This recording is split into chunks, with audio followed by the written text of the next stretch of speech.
โอเคสบายดีน้องๆและเพื่อนๆทุกคนเนาะ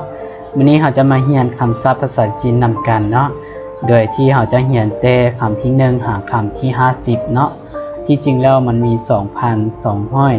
2,245 คำแต่สำหรับคลิปวิดีโอนี้เราจะเรียนเพียงแต่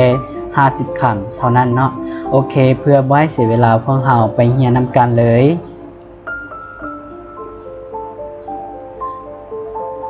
ไอ้ฮักความฮักไอ้ฮาเวียกอดิเรกหรือว่าสิ่งที่มักเฮ็ดในเวลาว่างปลาแปดเลข8ป้าปะพอปะทอเนาะปะ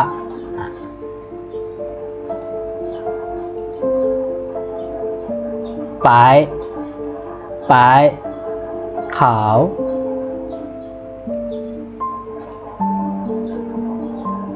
ปายเทียนตอนกลางเว้นป่ายห้อยปันห้องเหียนปั้นคง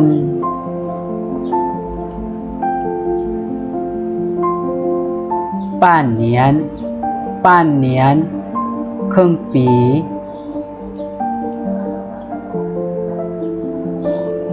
ป้านเทียนครึ่งมือปังสวยปังหมางช่วยเหลือเปาหอกระเป๋าเปาจืกระเป๋าหรือซาลาเปาเปเกี๊ยวหรือว่าขวดเปจืจอเป๋ภาคเหนือเป๋เปียนทิศเหนือเป๋จิงปักกิ่งนครหลวงของประเทศจีนเปิ่นเล่มหัวเปิ่นจื้อปึ้มหรือว่าปึ้มเขียนปีกัวเปี๊ยยา别的อันอื่น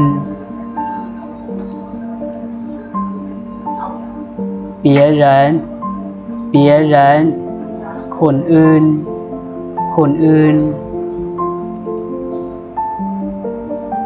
ปิ้งค่ายเป็นค่ายปิ้งเหรินคนไข้ปู่บอปูต้าบอนยาย ปูตุ้ยปูตุ้ยบ่ถูกปูย่งปูย่งบ่ต้อง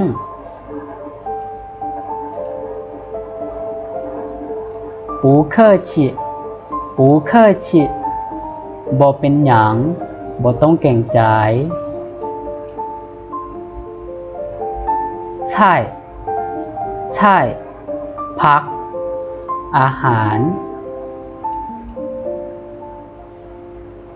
ช้าช้าสาชาชาหยังคาดอ่อนช้างช้างค่อยหรือว่าเรื่อยๆช้างช้างช้างช้างเรื่อยๆช่างช่างห้องช่างเกอช่างเกอห้องเพลงเชอเชอรถเชอเพียวเชอเพียวปีรถ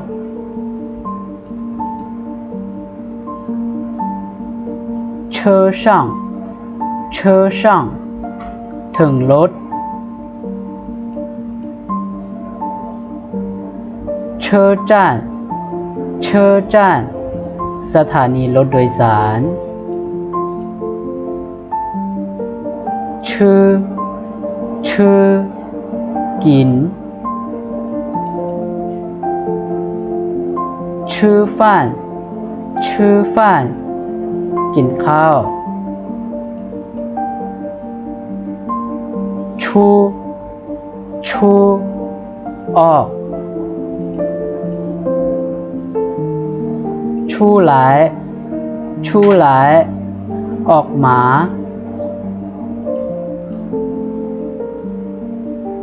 ชูชื่อชูชื่อออกไปโอเคและนี่ก็แม่น50คำศัพท์ที่เฮาเรียนในมื้อนี้เนาะโอเคสำหรับมื้อนี้เฮาจะเรียนเพียงแต่50คำศัพท์เท่านั้นเนาะโอเคถ้าว่าน้องๆมักคลิปวิดีโอนี้ก็อย่าลืมกดไลค์กดแชร์เพื่อเป็นกำลังใจให้เด้อแล้วพวกเราจึงไปเรียนต่อคำที่51ไปหาคำที่100เนาะใน EP ที่2เนาะโอเคสำหรับคลิปวิดีโอนี้จะสิ้นสุดลงเพียงแต่เท่านี้โอเคมื้อนี้เราจะพบกันที่เท่านี้เด้อขอให้ทุกคนโชคดี好大家再见